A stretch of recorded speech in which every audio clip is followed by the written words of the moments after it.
एक समय की बात है। नयासर राज्य में एक राजा का शासन था। उस राजा के दो बेटे थे, उम्मेद सिंह और रघुवीर सिंह। एक बार दोनों राजकुमार जंगल में शिकार करने गए। रास्ते में एक विशाल नदी थी। दोनों राजकुमारों का मन हुआ कि क्यों ना नदी में नहाया जाए। ये सोच दोनों राजकुमार नदी में नहाने उतरे, लेकिन नदी उनकी अपेक्षा से कहीं ज़्यादा गहरी थी। रघुवीर सिंह तैरते तैरते थोड़ा दूर निकले ही थे कि एक तेज लहर आई और रघुवीर सिंह को दूर ले गई। रघुवीर डर से अपने सुध-बुध खो बैठा। गहरे पानी में उससे तैरा नहीं जा रहा था। अब वो डूबने लगा था।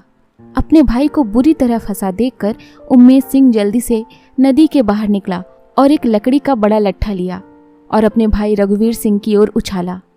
लेकिन दुर्भाग्यवश रघुवीर सिंह इतना दूर था कि लकड़ी का लट्ठा उसके हाथ में नहीं आ पा रहा था। इतने में सैनिक वहां पहुंचे और राजकुमार को देखकर सब यही बोलने लगे, अब ये नहीं बच पाएगा, यहाँ से निकलना नामुमकिन है। यहाँ तक कि उम्मेद सिंह को भी एहसास हो चुका था कि अब रघुवीर सिंह नहीं बच सकता। तेज बहाव में बचना नामुमकिन है। यही सोचकर सबने हथियार डाल दिए और कोई बचाव को आगे नहीं आ रहा था। काफी समय बीत चुका था। रघुवीर सिंह अब दिखाई नहीं दे रहा था।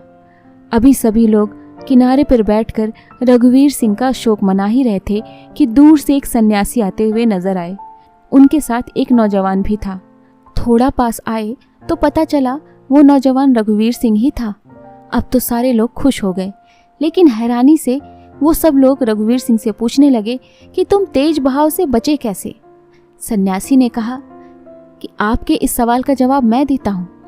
ये बालक तेज बहाव से इसलिए बाहर निकल आया क्योंकि इसे वहाँ कोई ये कहने वाला नहीं था कि यहाँ से निकलना नामुमकिन है। इसे कोई हताश करने वाला नहीं था।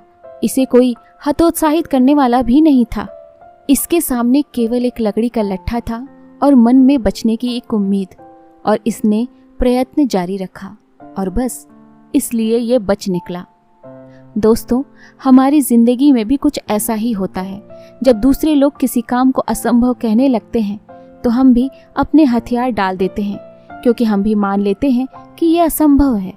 हम अपनी क्षमता का आकलन दूसरों के कहने पे करते हैं। आपके अंदर अपार क्षमताएं हैं। किसी के कहने से खुद को कमजोर मत बनाइए। सोचिए, रघुवीर से अगर बार बार कोई बोलता रहता कि यहाँ से निकलना नामुमकिन है, तुम कहीं नहीं निकल सकते, ये असंभव है, तो क्या वो कभी बाहर निकल पाता? कभी नहीं। उसने स्वयं पे विश्वास रखा, स्वयं पे उम्मीद थी।